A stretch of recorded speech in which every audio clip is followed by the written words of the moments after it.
Welcome to Golden Audiobooks. Be sure to subscribe and let us know in the comments where you're watching from and what book you'd like to hear next. Your feedback means a lot for us. Sir Arthur Conan Doyle, The Return of Sherlock Holmes. Adventure 13, The Adventure of the Second Stain. Narrated by Andrew Hint.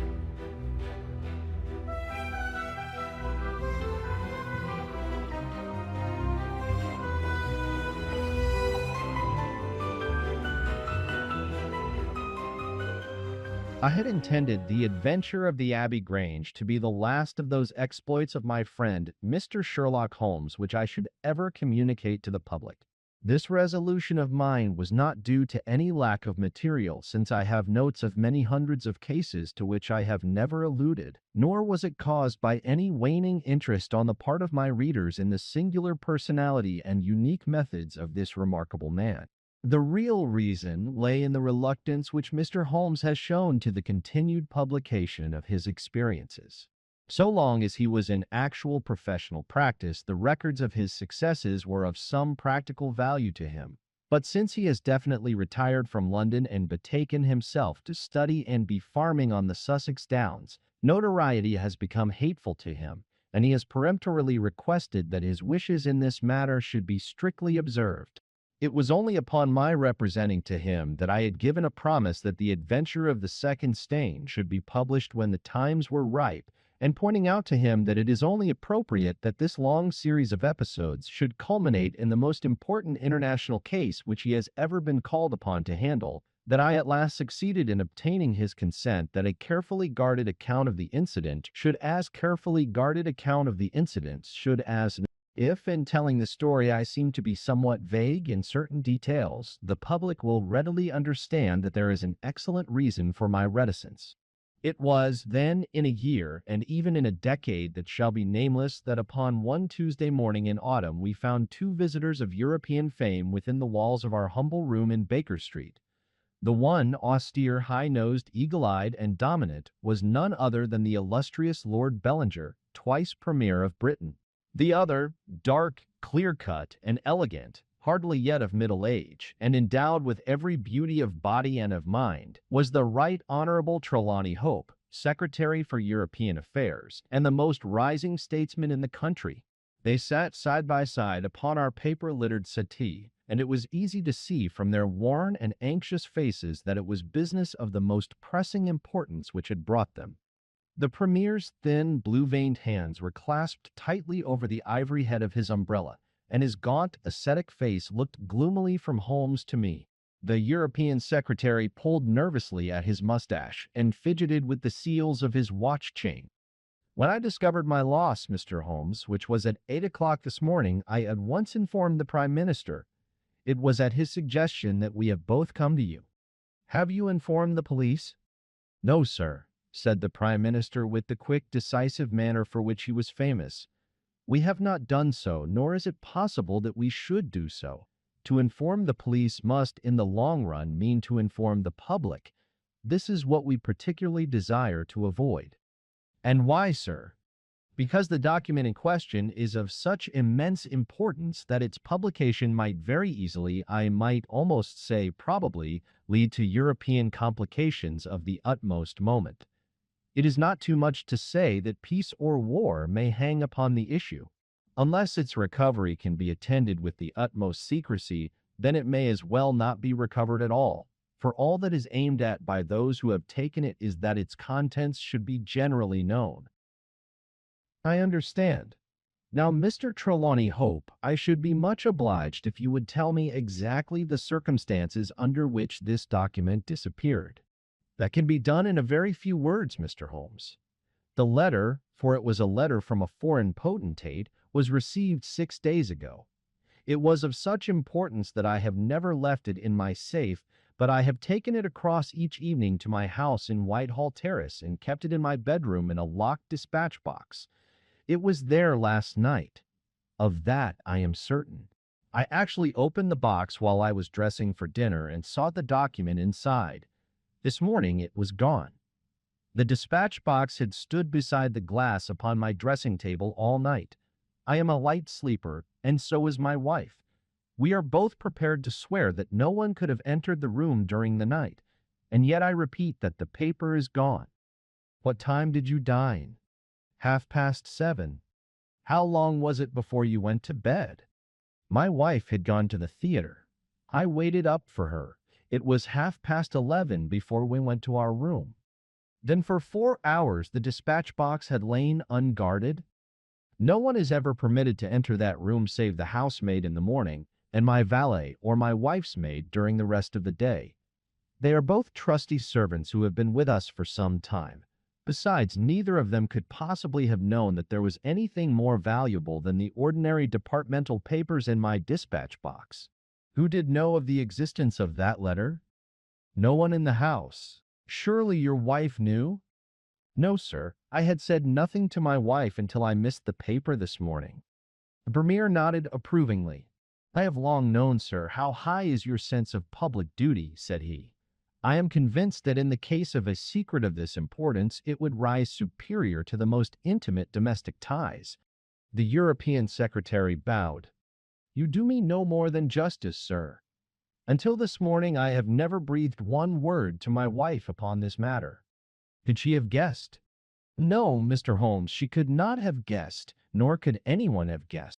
Have you lost any documents before? No, sir. Who is there in England who did know of the existence of this letter? Each member of the cabinet was informed of it yesterday, but the pledge of secrecy which attends every cabinet meeting was increased by the solemn warning which was given by the Prime Minister. Good heavens, to think that within a few hours I should myself have lost it. His handsome face was distorted with a spasm of despair, and his hands tore at his hair. For a moment we caught a glimpse of the natural man, impulsive, ardent, keenly sensitive. The next, the aristocratic mask was replaced, and the gentle voice had returned. Besides the members of the cabinet, there are 2 or possibly 3 departmental officials who know of the letter. No one else in England, Mr. Holmes, I assure you. But abroad? I believe that no one abroad has seen it save the man who wrote it. I am well convinced that his ministers, that the usual official channels have not been employed. Holmes considered for some little time. Now, sir, I must ask you more particularly what this document is, and why its disappearance should have such momentous consequences. The 2 statesmen exchanged a quick glance, and the Premier's shaggy eyebrows gathered in a frown.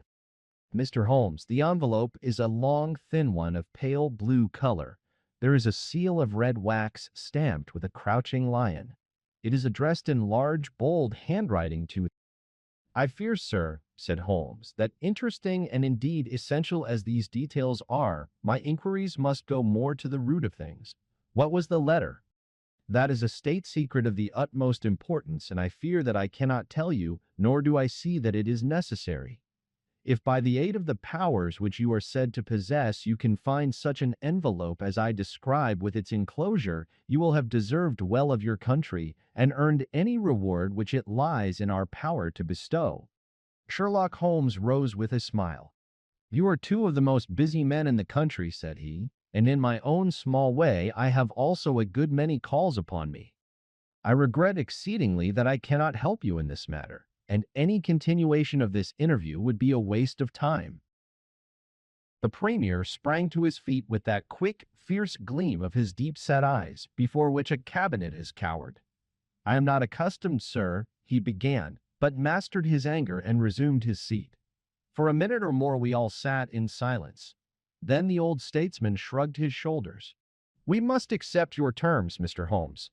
No doubt you are right, and it is unreasonable for us to expect you to act unless we give you our entire confidence. I agree with you, sir, said the younger statesman. Then I will tell you, relying entirely upon your honor and that of your colleague, Dr. Watson. I may appeal to your patriotism also, for I could not imagine a greater misfortune for the country than that this affair should come out. You may safely trust us. The letter, then, is from a certain foreign potentate who has been ruffled by some recent colonial developments of this country. It has been written hurriedly and upon his own responsibility entirely.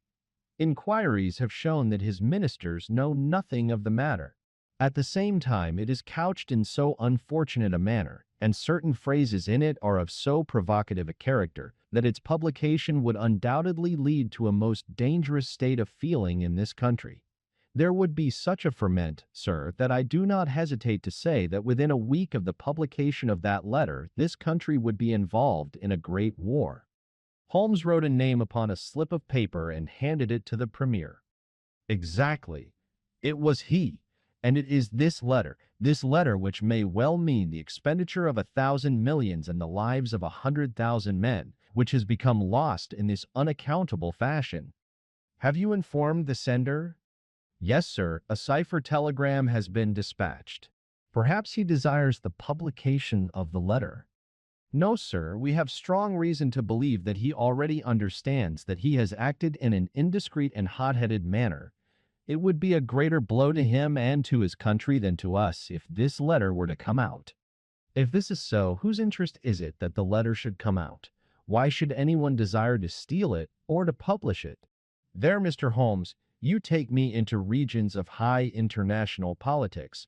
But if you consider the European situation, you will have no difficulty in perceiving the motive. The whole of Europe is an armed camp.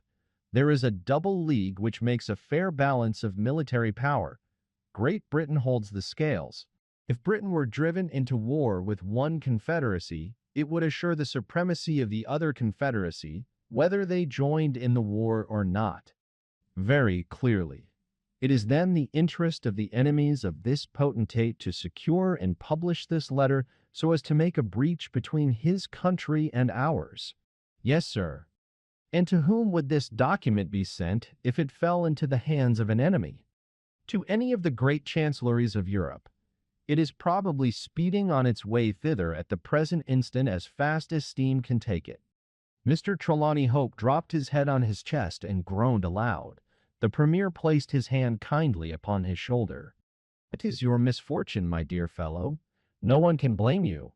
There is no precaution which you have neglected. Now, Mr. Holmes, you are in full possession of the facts. What course do you recommend? Holmes shook his head mournfully. You think, sir, that unless this document is recovered, there will be war. I think it is very probable. Then, sir, prepare for war. That is a hard saying, Mr. Holmes. Consider the facts, sir. It is inconceivable that it was taken after 11:30 at night, since I understand that Mr. Hope and his wife were both in the room from that hour until the loss was found out. It was taken, then, yesterday evening between 7:30 and 11:30, probably near the earlier hour, since whoever took it evidently knew that it was there and would naturally secure it as early as possible. Now, sir, if a document of this importance were taken at that hour, where can it be now? No one has any reason to retain it. It has been passed rapidly on to those who need it. What chance have we now to overtake or even to trace it? It is beyond our reach. The Prime Minister rose from the settee. What you say is perfectly logical, Mr. Holmes. I feel that the matter is indeed out of our hands. Let us presume for argument's sake that the document was taken by the maid or by the valet. They are both old and tried servants. I understand you to say that your room is on the second floor, that there is no entrance from without, and that from within no one could go up unobserved.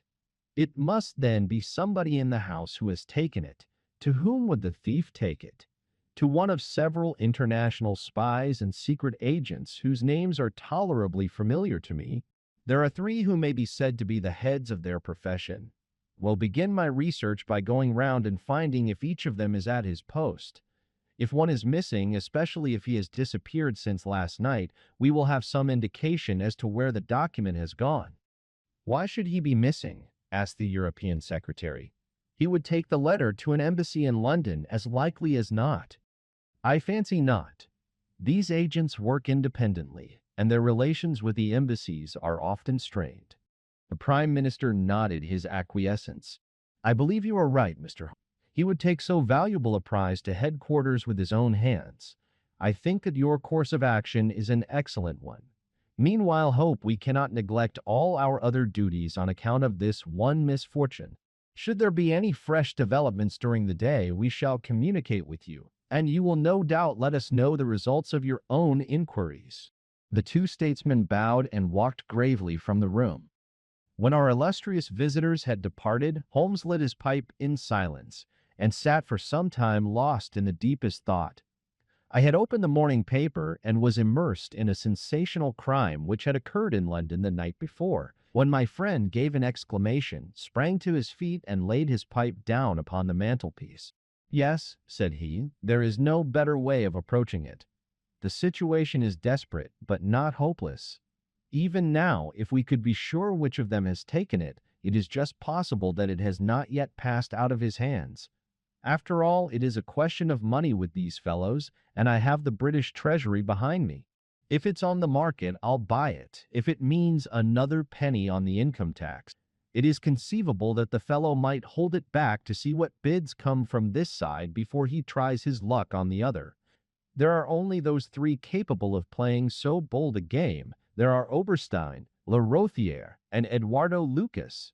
I'll see each of them." I glanced at my morning paper. "Is that Eduardo Lucas of Godolphin Street?" "Yes." "You will not see him." "Why not?" "He was murdered in his house last night." My friend has so often astonished me in the course of our adventures that it was with a sense of exultation that I realized how completely I had astonished him. He stared in amazement and then snatched the paper from my hands. This was the paragraph which I had been engaged in reading when he rose from his chair. Murder in Westminster. A crime of mysterious character was committed last night at 16 Godolphin Street, one of the old-fashioned and secluded rows of 18th-century houses which lie between the river and the Abbey, almost in the shadow of the great tower of the Houses of Parliament.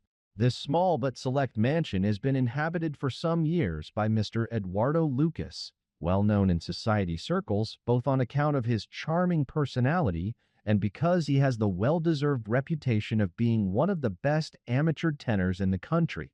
Mr. Lucas is an unmarried man, 34 years of age, and his establishment consists of Mrs. Pringle, an elderly housekeeper, and of Mitten, his valet. The former retires early and sleeps at the top of the house. The valet was out for the evening, visiting a friend at Hammersmith. From 10 o'clock onwards, Mr. Lucas had the house to himself. What occurred during that time has not yet transpired, but at 11:45 police, Constable Barrett, passing along Godolphin Street, observed that the door of number 16 was ajar. He knocked, but received no answer. Perceiving a light in the front room, he advanced into the passage and again knocked, but without reply. He then pushed open the door and entered. The room was in a state of wild disorder, the furniture being all swept to one side, and one chair lying on its back in the center. Beside this chair, and still grasping one of its legs, lay the unfortunate tenant of the house. He had been stabbed to the heart and must have died instantly. The knife with which the crime had been committed was a curved Indian dagger, plucked down from a trophy of Oriental arms which adorned one of the walls. Robbery does not appear to have been the motive of the crime, for there had been no attempt to remove the valuable contents of the room. Mr. Eduardo Lucas was so well known and popular that his violent and mysterious fate will arouse painful interest and intense sympathy in a widespread circle of friends. "Well, Watson, what do you make of this?" asked Holmes after a long pause. "It is an amazing coincidence." "A coincidence? Here is one of the three men whom we had named as possible actors in this drama, and he meets a violent death during the very hours when we know that that drama was being enacted. The odds are enormous against its being coincidence. No figures could express them. No, my dear Watson, the two events are connected, must be connected. It is for us to find the connection. But now the official police must know all." "Not at all. They know all they see at Godolphin Street. They know, and shall know, nothing of Whitehall Terrace. Only we know of both events and can trace the relation between them. There is one obvious point which would, in any case, have turned my suspicions against Lucas. Godolphin Street, Westminster, is only a few minutes' walk from Whitehall Terrace. The other secret agents, whom I have named, live in the extreme West End. It was easier, therefore, for Lucas than for the others to establish a connection or receive a message from the European secretary's household. A small thing, and yet where events are compressed into a few hours, it may prove essential. Hello, what have we here? Mrs. Hudson had appeared with a lady's card upon her salver. Holmes glanced at it, raised his eyebrows, and handed it over to me. "Ask Lady Hilda Trelawney Hope if she will be kind enough to step up," said he. A moment later, our modest apartment, already so distinguished that morning, was further honored by the entrance of the most lovely woman in London. I had often heard of the beauty of the youngest daughter of the Duke of Belminster, but no description of it, and no contemplation of colorless photographs, had prepared me for the subtle, delicate charm and the beautiful coloring of that exquisite head. And yet, as we saw it that autumn morning, it was not its beauty which would be the first thing to impress the observer. The cheek was lovely, but it was paled with emotion. The eyes were bright, but it was the brightness of fever. The sensitive mouth was tight and drawn in an effort after self-command. Terror, not beauty, was what sprang first to the eye as our fair visitor stood framed for an instant in the open door. "Has my husband been here, Mr. Holmes?" "Yes, madame, he has been here." "Mr. Holmes, I implore you not to tell him that I came here." Holmes bowed coldly and motioned the lady to a chair. "Your ladyship places me in a very delicate position.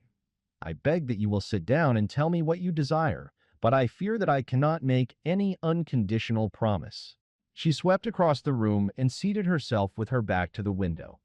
It was a queenly presence, tall, graceful, and intensely womanly. "Mr. Holmes," she said, and her white-gloved hands clasped and unclasped as she spoke, "I will speak frankly to you in the hope that it may induce you to speak frankly in return. There is complete confidence between my husband and me on all matters save one. That one is politics. On this his lips are sealed. He tells me nothing. Now I am aware that there was a most deplorable occurrence in our house last night. I know that a paper has disappeared. But because the matter is political, my husband refuses to take me into his complete confidence. Now it is essential, I say, that I should thoroughly understand it. You are the only other person, save only these politicians, who knows the true facts. I beg you then, Mr. Holmes, to tell me exactly what has happened and what it will lead to. Tell me all, Mr. Holmes. Let no regard for your client's interests keep you silent, for I assure you that his interests, if he would only see it, would be best served by taking me into his complete confidence. What was this paper which was stolen?" "Madam, what you ask me is really impossible." She groaned and sank her face in her hands. "You must see that this is so, madame. If your husband thinks fit to keep you in the dark over this matter, is it for me, who has only learned the true facts under the pledge of professional secrecy, to tell what he has withheld? It is not fair to ask it. It is him whom you must ask. I have asked him. I come to you as a last resource. But without your telling me anything definite, Mr. Holmes, you may do a great service if you would enlighten me on one point." "What is it, madame?" "Is my husband's political career likely to suffer through this incident?" "Well, madam, unless it is set right, it may certainly have a very unfortunate effect." "Ah!" She drew in her breath sharply as one whose doubts are resolved. "One more question, Miss. From an expression which my husband dropped in the first shock of this disaster, I understood that terrible public consequences might arise from the loss of this document. If he said so, I certainly cannot deny it. Of what nature are they?" "Nay, madame, there again you ask me more than I can possibly answer." "Then I will take up no more of your time. I cannot blame you, Mr. Holmes, for having refused to speak more freely, and you on your side will not, I am sure, think the worse of me because I desire, even against his will, to share my husband's anxieties. Once more I beg that you will say nothing of my visit." She looked back at us from the door, and I had a last impression of that beautiful haunted face, the startled eyes, and the drawn mouth. Then she was gone. "Now, Watson, the fair sex is your department," said Holmes with a smile when the dwindling frou-frou of skirts had ended in the slam of the front door. "What was the fair lady's game? What did she really want? Surely her own statement is clear, and her anxiety very natural. Hmm. Think of her appearance, Watson. Her manner, her suppressed excitement, her restlessness, her tenacity in asking questions. Remember that she comes of a caste who do not lightly show emotion. She was certainly much moved. Remember also the curious earnestness with which she assured us that it was best for her husband that she should know all. What did she mean by that? And you must have observed, Watson, how she maneuvered to have the light at her back. She did not wish us to read her expression. Yes, she chose the one chair in the room. And yet the motives of women are so inscrutable. You remember the woman at Margate whom I suspected for the same reason. No powder on her nose, that proved to be the correct solution. How can you build on such a quicksand? Their most trivial action may mean volumes, or their most extraordinary conduct may depend upon a hairpin or a curling tongs. Good morning, Watson. You are off. Yes, I will while away the morning at Godolphin Street with our friends of the regular establishment. With Eduardo Lucas lies the solution of our problem, though I must admit that I have not an inkling as to what form it may take. It is a capital mistake to theorize in advance of the facts. Do you stay on guard, my good Watson, and receive any fresh visitors? I'll join you at lunch if I am able. All that day and the next, Holmes was in a mood which his friends would call taciturn and others morose. He ran out and ran in, smoked incessantly, played snatches on his violin, sank into reveries, devoured sandwiches at irregular hours, and hardly answered the casual questions which I put to him. It was evident to me that things were not going well with him or his quest. He would say nothing of the case, and it was from the papers that I learned the particulars of the inquest and the arrest with the subsequent release of John Mitten, the valet of the deceased. The coroner's jury brought in the obvious willful murder, but the parties remained as unknown as ever. No motive was suggested. The room was full of articles of value, but none had been taken. The dead man's papers had not been tampered with. They were carefully examined and showed that he was a keen student of international politics, an indefatigable gossip, a remarkable linguist, and an untiring letter writer. He had been on intimate terms with the leading politicians of several countries. But nothing sensational was discovered among the documents which filled his drawers. As to his relations with women, they appeared to have been promiscuous but superficial. He had many acquaintances among them, but few friends, and no one whom he loved. His habits were regular, his conduct inoffensive. His death was an absolute mystery, and likely to remain so. As to the arrest of John Mitten, the valet, it was a counsel of despair as an alternative to absolute inaction. But no case could be sustained against him. He had visited friends in Hammersmith that night. The alibi was complete. It is true that he started home at an hour which should have brought him to Westminster before the time when the crime was discovered, but his own explanation that he had walked part of the way seemed probable enough in view of the fineness of the night. He had actually arrived at 12 o'clock and appeared to be overwhelmed by the unexpected tragedy. He had always been on good terms with his master. Several of the dead man's possessions, notably a small case of razors, had been found in the valet's boxes, but he explained that they had been presents from the deceased and the housekeeper was able to corroborate the story. Mitten had been in Lucas's employment for 3 years. It was noticeable that Lucas did not take Mitten on the continent with him. Sometimes he visited Paris for 3 months on end, but Mitten was left in charge of the Godolphin Street house. As to the housekeeper, she had heard nothing on the night of the crime. If her master had a visitor, he had himself admitted him. So for 3 mornings the mystery remained, so far as I could follow it in the papers. If Holmes knew more, he kept his own counsel, but as he told me that Inspector Lestrade had taken him into his confidence in the case, I knew that he was in close touch with every development. Upon the 4th day there appeared a long telegram from Paris which seemed to solve the whole question. "A discovery has just been made by the Parisian police," said the Daily Telegraph, "which raises the veil which hung round the tragic fate of Mr. Eduardo Lucas, who met his death by violence last Monday night at Godolphin Street, Westminster. Our readers will remember that the deceased gentleman was found stabbed in his room, and that some suspicion attached to his valet, but that the case broke down on an alibi.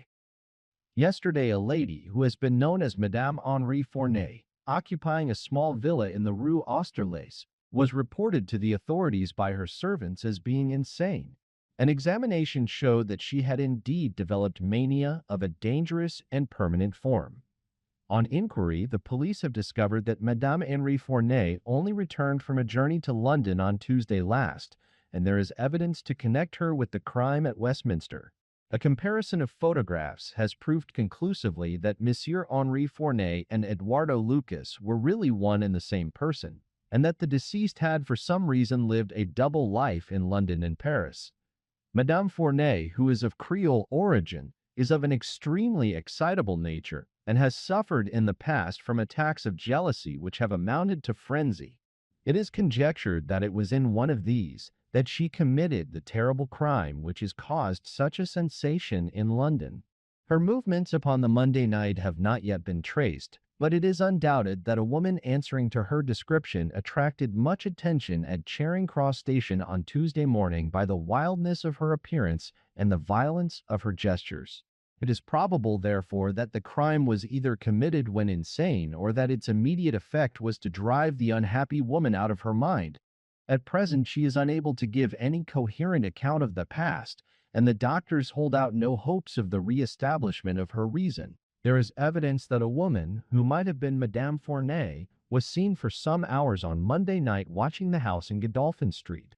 What do you think of that, Holmes? I had read the account aloud to him while he finished his breakfast. My dear Watson, said he as he rose from the table and paced up and down the room, you are most long-suffering, but if I have told you nothing in the last 3 days, it is because there is nothing to tell. Even now this report from Paris does not help us much. Surely it is final as regards the man's death. The man's death is a mere incident, a trivial episode, in comparison with our real task, which is to trace this document and save a European catastrophe.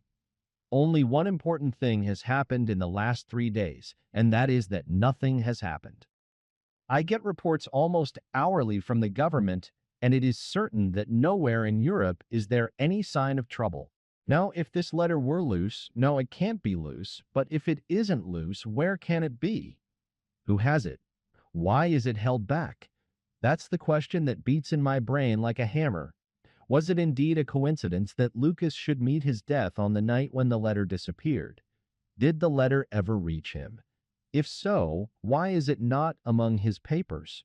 Did this mad wife of his carry it off with her? If so, is it in her house in Paris? How could I search for it without the French police having their suspicions aroused? It is a case, my dear Watson, where the law is as dangerous to us as the criminals are. Every man's hand is against us, and yet the interests at stake are colossal. Should I bring it to a successful conclusion, it will certainly represent the crowning glory of my career. Ah, here is my latest from the front. He glanced hurriedly at the note which had been handed in. Hullo, Lestrade seems to have observed something of interest. Put on your hat, Watson, and we will stroll down together to Westminster. It was my first visit to the scene of the crime, a high, dingy, narrow-chested house, prim, formal, and solid like the century which gave it birth. Lestrade's bulldog features gazed out at us from the front window, and he greeted us warmly when a big constable had opened the door and let us in.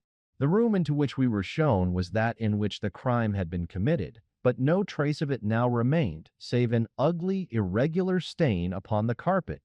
This carpet was a small square drug, get in the center of the room, surrounded by a broad expanse of beautiful old-fashioned wood flooring in square blocks highly polished. Over the fireplace was a magnificent trophy of weapons, one of which had been used on that tragic night.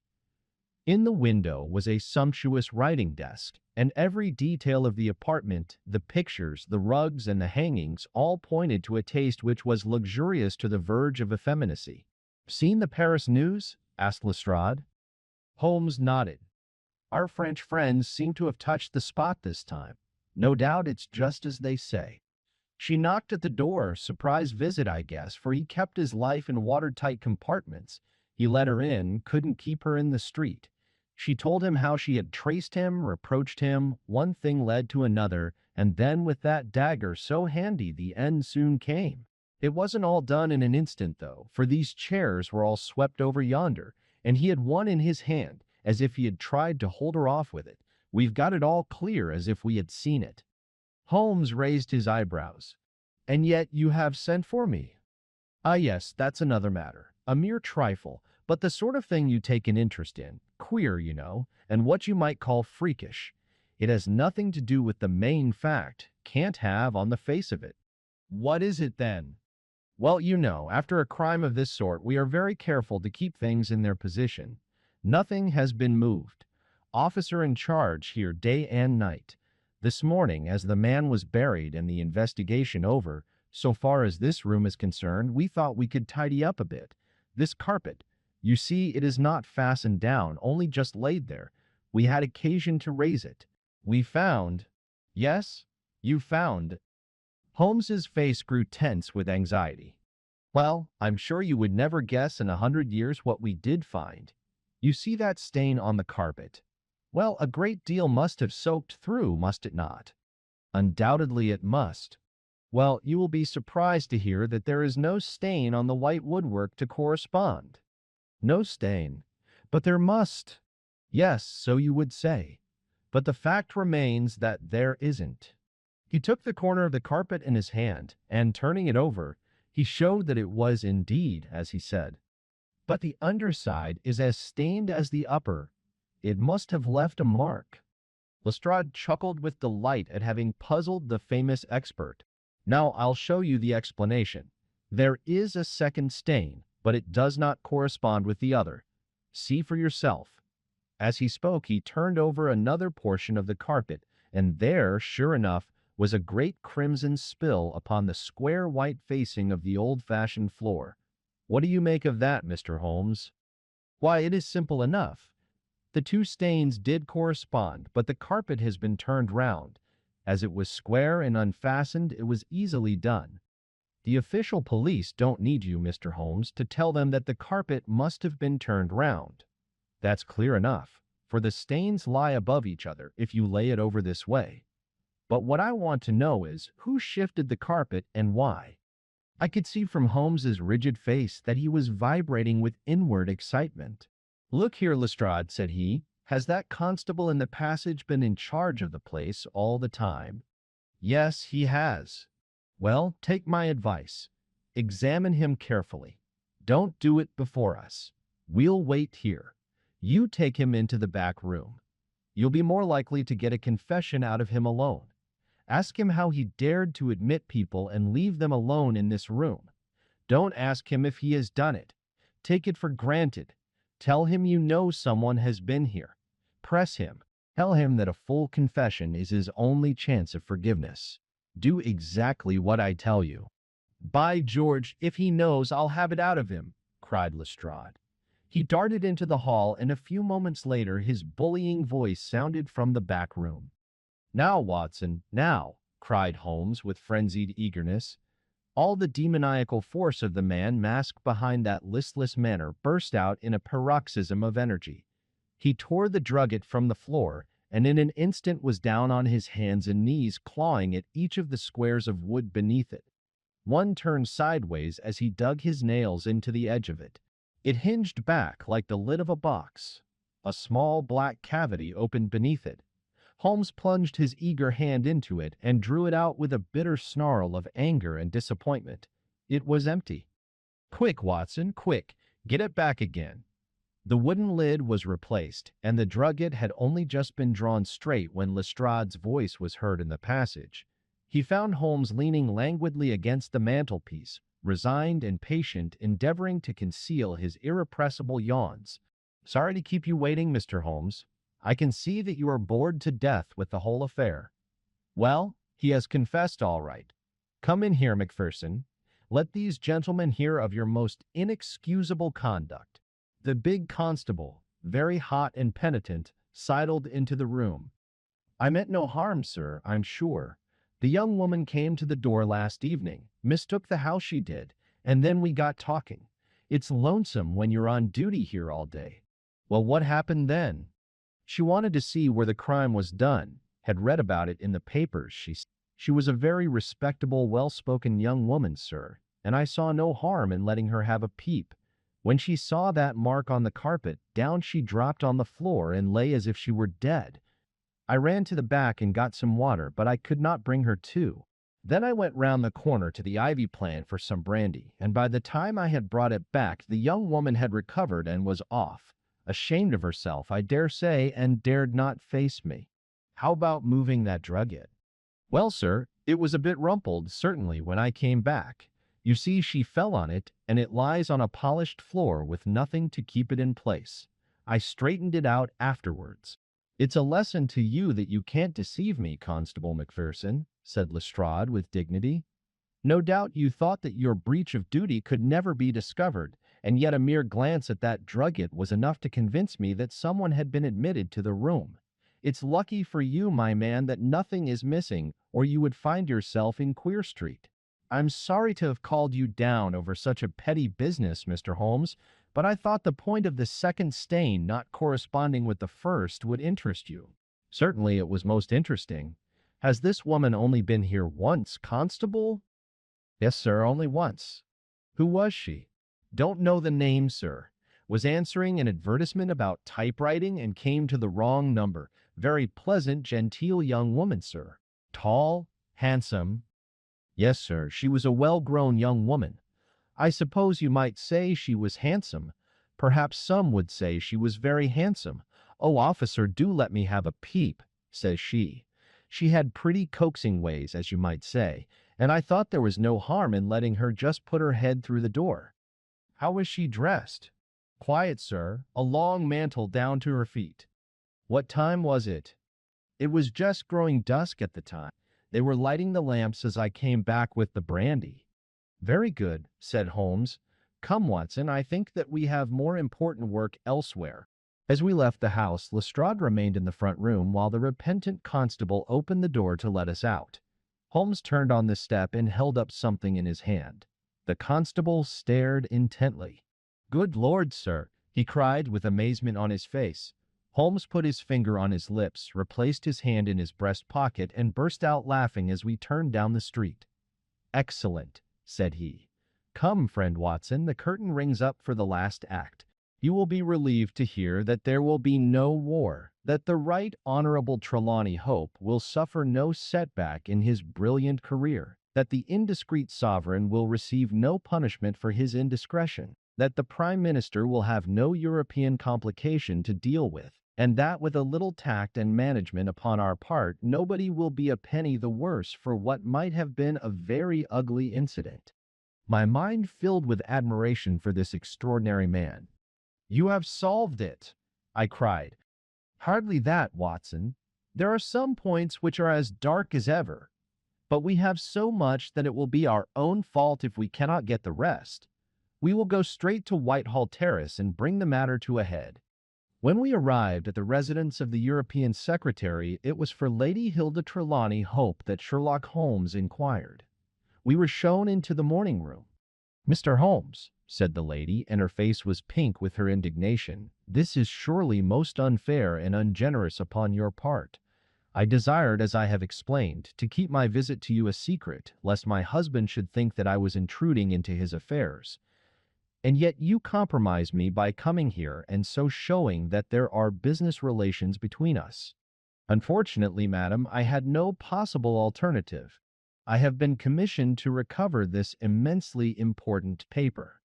I must therefore ask you, madam, to be kind enough to place it in my hands. The lady sprang to her feet with the color all dashed in an instant from her beautiful face. Her eyes glazed, she tottered, I thought that she would faint. Then with a grand effort she rallied from the shock, and a supreme astonishment and indignation chased every other expression from her features. You insult me, Mr. Holmes. Come, come, madame, it is useless. Give up the letter. She darted to the bell. The butler shall show you out. Do not ring, Lady Hilda. If you do, then all my earnest efforts to avoid a scandal will be frustrated. Give up the letter and all will be set right. If you will work with me, I can arrange everything. If you work against me, I must expose you. She stood grandly defiant, a queenly figure, her eyes fixed upon his as if she would read his very soul. Her hand was on the bell, but she had forborne to ring it. "You are trying to frighten me. It is not a very manly thing, Mr. Holmes, to come here and browbeat a woman. You say that you know something. What is it that you know?" "Pray sit down, madame. You will hurt yourself there if you fall. I will not speak until you sit down." "Thank you. I give you 5 minutes, Mr. Holmes." "One is enough, Lady Hilda. I know of your visit to Eduardo Lucas, of your giving him this document, of your ingenious return to the room last night, and of the manner in which you took the letter from the hiding place under the carpet." She stared at him with an ashen face and gulped twice before she could speak. "You are mad, Mr. Holmes, you are mad," she cried at last. He drew a small piece of cardboard from his pocket. It was the face of a woman cut out of a portrait. "I have carried this because I thought it might be useful," said he. "The policeman has recognized it." She gave a gasp and her head dropped back in the chair. "Come, Lady Hilda, you have the letter. The matter may still be adjusted. I have no desire to bring trouble to you. My duty ends when I have returned the lost letter to your husband. Take my advice and be frank with me. It is your only chance." Her courage was admirable. Even now she would not own defeat. "I tell you again, Mr. Holmes, that you are under some absurd illusion." Holmes rose from his chair. "I am sorry for you, Lady Hilda. I have done my best for you. I can see that it is all in vain." He rang the bell. The butler entered. "Is Mr. Trelawney Hope at home?" "He will be home, sir, at 1:15. Holmes glanced at his watch. "Still a quarter of an hour," said he. "Very good. I shall wait." The butler had hardly closed the door behind him when Lady Hilda was down on her knees at Holmes's feet, her hands outstretched, her beautiful face upturned and wet with her tears. "Oh, spare me, Mr. Holmes! Spare me!" she pleaded in a frenzy of supplication. "For heaven's sake, don't tell him. I love him so. I would not bring one shadow on his life, and this I know would break his noble heart." Holmes raised the lady. "I am thankful, madam, that you have come to your senses even at this last moment. There is not an instant to lose. Where is the letter?" She darted across to a writing desk, unlocked it, and drew out a long blue envelope. "Here it is, Mr. Holmes. Would to heaven I had never seen it." "How can we return it?" Holmes muttered. "Quick, quick, we must think of some way. Where is the dispatch box?" "Still in his bedroom." "What a stroke of luck! Quick, madame, bring it here." A moment later she had appeared with a red flat box in her hand. "How did you open it before? You have a duplicate key?" "Yes, of course you have." "Open it." From out of her bosom Lady Hilda had drawn a small key. The box flew open. It was stuffed with papers. Holmes thrust the blue envelope deep down into the heart of them, between the leaves of some other document. The box was shut, locked, and returned to the bedroom. "Now we are ready for him," said Holmes. "We have still 10 minutes. I am going far to screen you, Lady Hilda. In return, you will spend the time in telling me frankly the real meaning of this extraordinary affair." "Mr. Holmes, I will tell you everything," cried the lady. "Oh, Mr. Holmes, I would cut off my right hand before I gave him a moment of sorrow. There is no woman in all London who loves her husband as I do, and yet if he knew how I have acted, how I have been compelled to act, he would never forgive me. For his own honor stands so high that he could not forget or pardon a lapse in another. Help me, Mr. Holmes. My happiness, his happiness, our very lives are at stake. Quick, madam, the time grows short." "It was a letter of mine, Mr. Holmes, an indiscreet letter written before my marriage, a foolish letter, a letter of an impulsive, loving girl. I meant no harm, and yet he would have thought it criminal. Had he read that letter, his confidence would have been forever destroyed. It is years since I wrote it. I had thought that the whole matter was forgotten. Then at last I heard from this man, Lucas, that it had passed into his hands, and that he would lay it before my husband. I implored his mercy. He said that he would return my letter if I would bring him a certain document which he described in my husband's dispatch box. He had some spy in the office who had told him of its existence. He assured me that no harm could come to my husband. Put yourself in my position, Mr. Holmes. What was I to do? Take your husband into your confidence. I could not, Mr. Holmes, I could not. On the one side seemed certain ruin, on the other terrible as it seemed to take my husband's paper. Still, in a matter of politics, I could not understand the consequences, while in a matter of love and trust, they were only too clear to me. I did it, Mr. Holmes.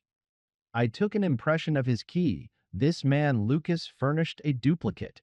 I opened his dispatch box, took the paper, and conveyed it to Godolphin Street.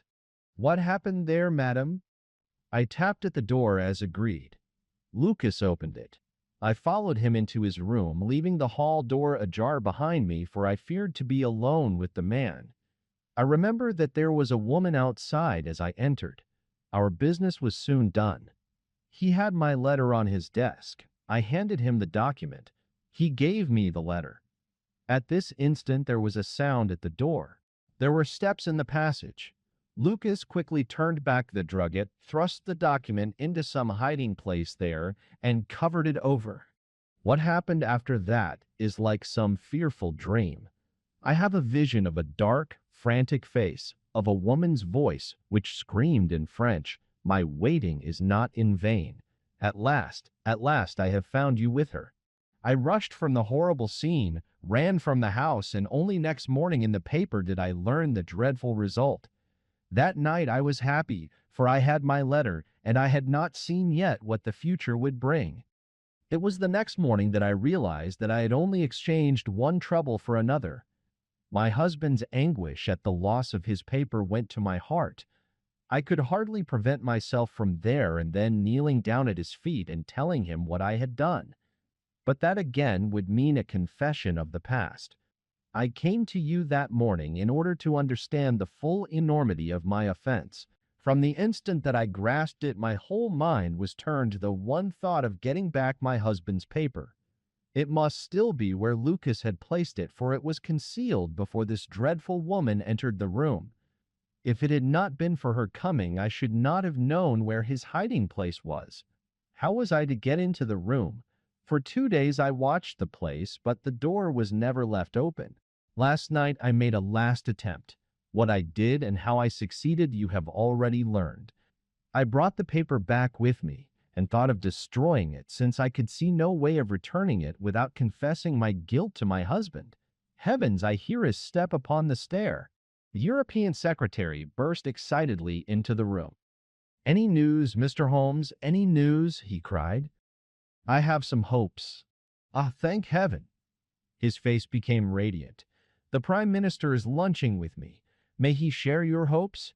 He has nerves of steel, and yet I know that he has hardly slept since this terrible event. Jacobs, will you ask the Prime Minister to come up? As to you, dear, I fear that this is a matter of politics. We will join you in a few minutes in the dining room." The Prime Minister's manner was subdued, but I could see by the gleam of his eyes and the twitchings of his bony hands that he shared the excitement of his young colleague. "I understand that you have something to report, Mr. Holmes." "Purely negative as yet," my friend answered. "I have inquired at every point where it might be, and I am sure that there is no danger to be apprehended. But that is not enough, Mr. Holmes. We cannot live forever on such a volcano. We must have something definite. I am in hopes of getting it. That is why I am here. The more I think of the matter, the more convinced I am that the letter has never left this house. Mr. Holmes, if it had, it would certainly have been public by now. But why should anyone take it in order to keep it in his house? I am not convinced that anyone did take it. Then how could it leave the dispatch box? I am not convinced that it ever did leave the dispatch box. Mr. Holmes, this joking is very ill-timed. You have my assurance that it left the box. Have you examined the box since Tuesday morning? No, it was not necessary. You may conceivably have overlooked it. Impossible, I say. But I am not convinced of it. I have known such things to happen. I presume there are other papers. Well, it may have got mixed with them. It was on the top. Someone may have shaken the box and displaced it. No, I had everything out. Surely it is easily decided, Hope, said the Premier. Let us have the dispatch box brought in. The secretary rang the bell. Jacobs, bring down my dispatch box. This is a farcical waste of time. But still, if nothing else will satisfy you, it shall be done. Thank you, Jacobs. Put it here. I have always had the key on my watch chain. Here are the papers you see. Letter from Lord Marrow, report from Sir Charles Hardy, memorandum from Belgrade, note on the Russo-German grain taxes, letter from Madrid, note from Lord Flowers. Good heavens! What is this? Lord Bellinger. Lord Bellinger. The Premier snatched the blue envelope from his hand. Yes, it is it, and the letter is intact. Hope I congratulate you. Thank you. Thank you. What a weight for my heart. But this is inconceivable, impossible. Mr. Holmes, you are a wizard, a sorcerer. How did you know it was there? Because I knew it was nowhere else. I cannot believe my eyes.